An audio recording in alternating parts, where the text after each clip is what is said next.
Olá, sejam bem-vindos novamente. Continuamos aqui a nossa formação sobre noções básicas a respeito das análises de mobilidade, de impacto sobre a mobilidade urbana.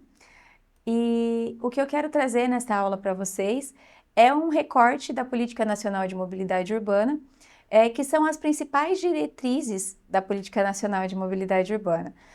Por que eu quis trazer essa temática? E eu acho que ela é tão importante para a gente começar a falar sobre o tema. Quando nós fazemos um estudo, ele sempre tem um objeto, mas nós trazemos um objetivo, né? Algo a ser atingido. Como que é o ideal para aquele contexto, já que nós estamos falando de impactos? O que seria negativo, o que seria positivo? Como que nós fazemos para saber isso, né?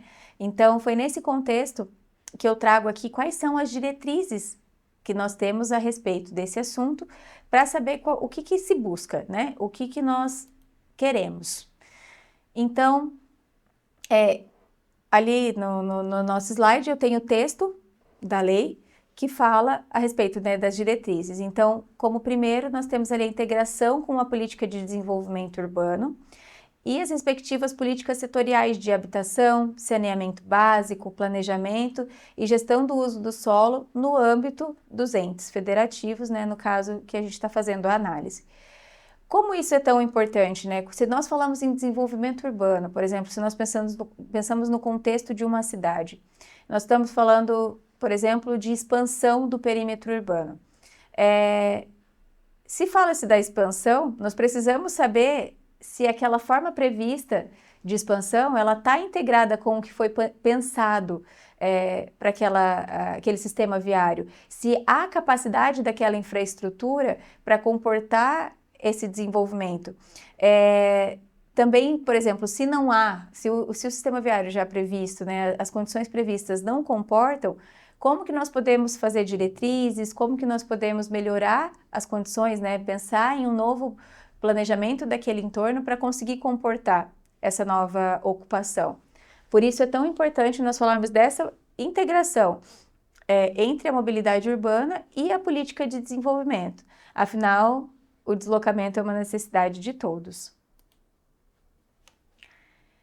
Outra coisa muito importante de se dizer é a respeito da prioridade ao transporte público e aos transportes não motorizados. O texto em si, ele fala da prioridade dos modos de transportes não motorizados sobre os motorizados e dos serviços de transporte público coletivo sobre o transporte individual motorizado. Ao longo do desenvolvimento urbano, foi notando-se, né, o carro ele se tornou um objeto de desejo. Os deslocamentos originalmente eram todos a pé, depois foram criados, né, os veículos de tração animal, depois foram tendo os veículos com motores, enfim, né, e o automóvel foi se tornando cada vez mais acessível para os deslocamentos. Só que isso foi fazendo com que o espaço urbano fosse tomado por eles. E por muito tempo se planejou para o carro, se planejou para o transporte individual.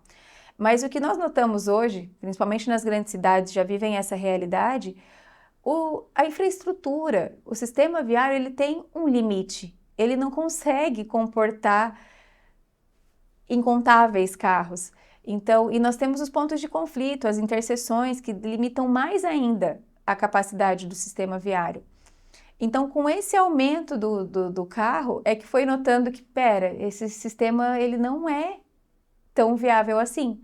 As cidades continuarem sendo desenvolvidas dessa forma, vai faltar espaço físico, né? Então, o que é o ideal, né? E o que nós trazemos como ideal hoje? A ideia de priorizar os transportes não motorizados aos motorizados, porque o que eu costumo dizer é que todos nós, em algum momento do nosso deslocamento, somos pedestres. Se a gente vai de carro, se a gente vai de ônibus, se nós vamos de bicicleta, mas muito provavelmente no momento final do nosso deslocamento ou inicial, em alguma fase dele, nós nos tornamos pedestres. Então, a ideia de priorização dos modos não motorizados também vem na ideia da sustentabilidade, que nós vamos falar depois. E aí, nesse mesmo item, é contemplado a ideia do serviço de transporte coletivo público como prioritário ao transporte individual. Eu convido todos vocês, nos próximos deslocamentos que se vocês forem fazer, principalmente para quem for dirigir, mas mesmo quem estiver no transporte coletivo ou na bike, para que vocês notem como que está a ocupação das vias da sua cidade. Ao longo do seu deslocamento, observa, por exemplo, falando agora sobre, né, as ruas mesmo ali, onde circula o tráfego, dentro desses veículos que ali estão, quais são os de maior monta, né? Quais tem mais? Muito provavelmente vocês vão constatar que são os automóveis e as motos. Porém, observem quantas pessoas são transportadas por esses meios de transporte. É incrível quando a gente passa a observar que a maioria dos carros eles são ocupados por uma pessoa. E ele ocupa todo aquele espaço. Ao passo que quando nós pegamos um ônibus, por exemplo, e fazemos a análise do espaço ocupado por ele, proporcionalmente ele carrega muito mais pessoas. Então, por isso que se fala da priorização do transporte coletivo ao transporte individual motorizado.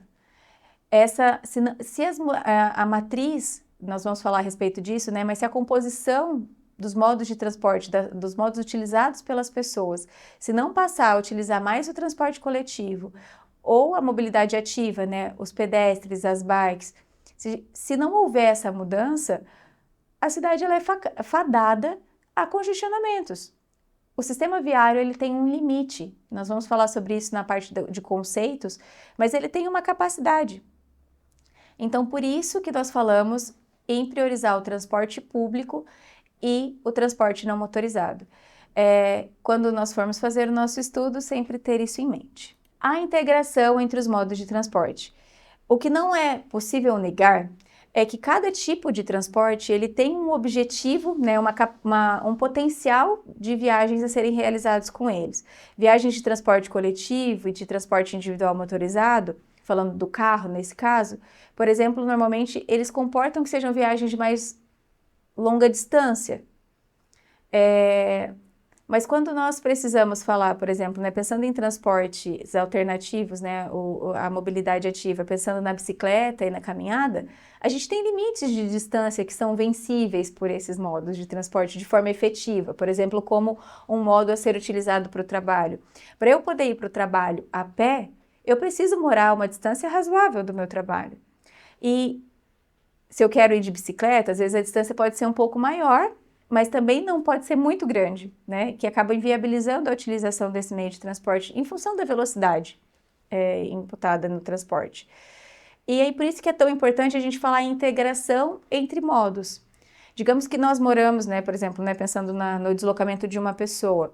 Você mora num bairro e você querer utilizar o transporte coletivo. O transporte coletivo ele não é pensado para ser porta a porta, mas ele é pensado para ser um transporte de massa.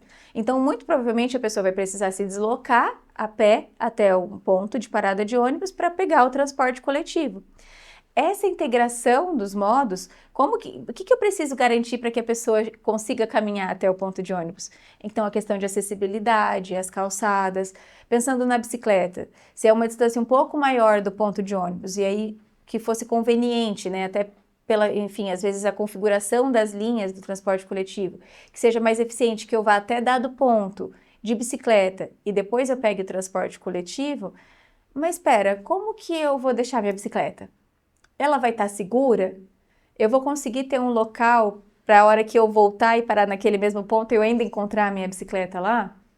Então, é muito importante a gente pensar na integração entre os modos de transporte também. A mitigação dos custos dos deslocamentos. O texto que é trazido na política é de mitigação dos custos ambientais, sociais e econômicos dos deslocamentos de pessoas e cargas na cidade. Falando do contexto de análise de impacto, a gente precisa pensar naquele contexto daquele objeto de análise, qual é o custo que ele vai ter ambiental, por exemplo, né, com as necessidades de deslocamento. Por exemplo, se eu tenho uma implantação de um residencial muito longe das áreas de interesse, muito longe de qualquer local que seja fonte de trabalho, qualquer local que seja fonte de comércio e serviço. eu vou impor a essas pessoas uma necessidade de deslocamento. E quanto que isso vai custar? Ambientalmente falando, por exemplo, qual que é a emissão, né, que esse deslocamento vai causar? Aquele local tem a infraestrutura para viabilizar esse deslocamento, né? A gente está pensando lá, como nós já falamos, nos modos de transportes mais ativos, que às vezes demandam menos custo de infraestrutura. Qual que vai ser o gasto, né, que vai ser necessário, tipo, seja de tempo, seja de recurso, seja ambiental, como nós estamos falando aqui, mas qual que é o custo que aquela ocupação, aquele planejamento previsto para aquele entorno, ela vai trazer? Isso tem que ser alvo de análise, né? Tanto na hora da concepção do ordenamento territorial, do uso do solo, mas também no contexto mais micro das nossas análises. Se esses custos potenciais, eles estão sendo observados. Falei que esse assunto viria, né? Falando a respeito de energias renováveis e menos poluentes. O texto traz, né, o incentivo ao desenvolvimento científico-tecnológico e ao uso de energias renováveis e menos poluentes. Até eu trago aqui imagens, né, me referenciando, por exemplo, aos veículos elétricos, mas não é só isso. Né? Aqui no Brasil a gente tem bastante discussão a respeito de biocombustível, a questão de alteração de sistemas de motores, por exemplo, de formas de reduzir mais a emissão de poluentes. Isso está em franco desenvolvimento, né? E pensando no nosso contexto aqui de uma análise já de um empreendimento ou de um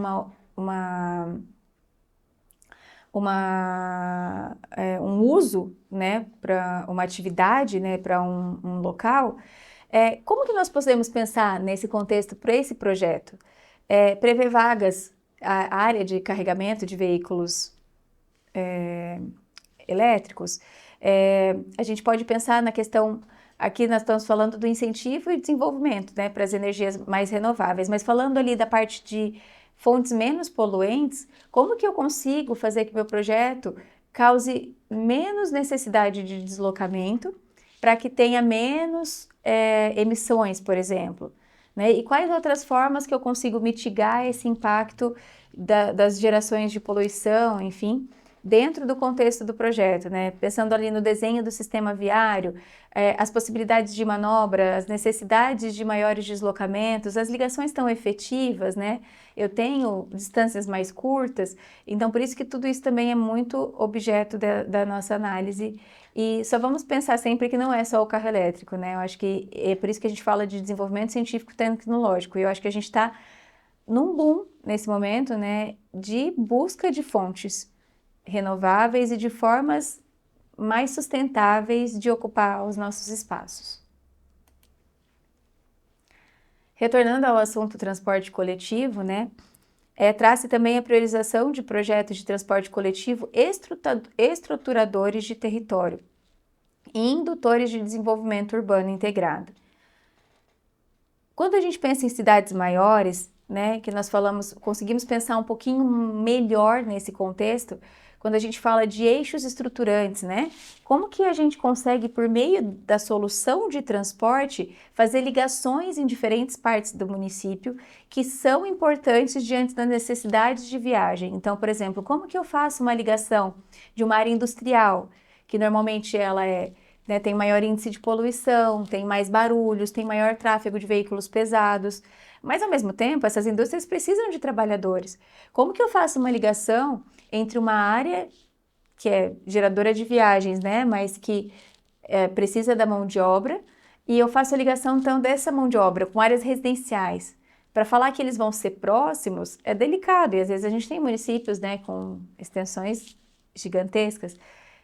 Nesse contexto dessa necessidade de interligações entre diferentes partes da cidade de forma ágil que a gente começa a pensar nos transportes públicos, nos transportes coletivos estruturadores. A gente começa a pensar melhor, né, na questão de trem, né, de metrô, de VLT, de veículos leves sobre trilhos, de BRT, na ideia, né, do Bus Rapid Traffic.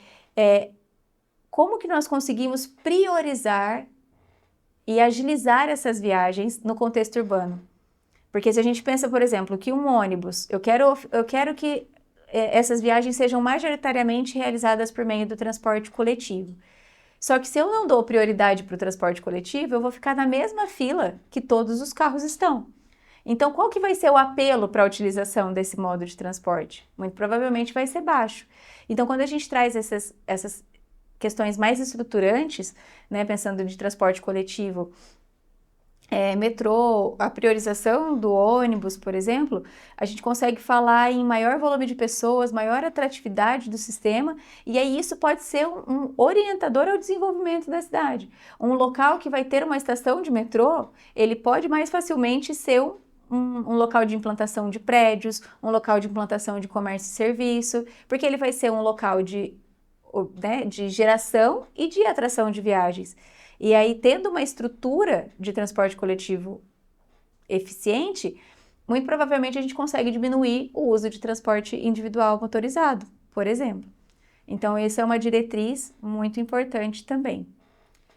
E aí tem também a questão da sustentabilidade econômica, né? Porque, como aqui eu disse, às vezes são demandadas muitas obras muito significativas, por exemplo, né? Para você criar um metrô, para você implantar um metrô, é um gasto muito expressivo. E como que a gente fala da sustentabilidade econômica disso, né? Então, a questão da garantia da sustentabilidade econômica das redes de transporte público e coletivo de passageiros tem esse objetivo, né, de preservar a continuidade, a universalidade e a modicidade tarifária do serviço. Então, de nada adianta, por exemplo, né, a gente falar que, aí já pensando nas análises em um nível mais macro, né, não pensando tanto no empreendimento, porque a gente vai pedir para um empreendimento criar um metrô, né, mas pensando num contexto mais amplo de ocupação, de território, como que eu consigo fazer com que esse transporte seja efetivo, de modo que o custo dele me viabilize uma passagem acessível? O valor desse transporte cabe dentro da renda média dessa população? Então, essas análises também são muito pertinentes e aqui a gente está falando um pouco mais, né, de um contexto mais amplo da aplicação dos estudos de mobilidade. Então, o que nós trouxemos nessa aula? Coisas que são importantes de nós estarmos antenados quando formos realizar análises de impacto. Umas são mais importantes numa escala de estudo, outras são mais importantes em outras, mas eu acho que todas são essenciais para que nós saibamos mais ou menos o que nós vamos conseguir com os nossos estudos, né? E o que nós objetivamos produzir com eles. Então, nós trazemos as diretrizes da Política Nacional de Mobilidade Urbana, né? Que são a integração com a política de desenvolvimento, prioridade ao transporte público e não motorizado, integração entre os modos, a mitigação dos custos de deslocamento, as energias renováveis e menos poluentes como um objetivo, a questão de projetos estruturantes de transporte coletivo e a sustentabilidade econômica por meio do transporte coletivo. É isso, muito obrigada, até a próxima aula.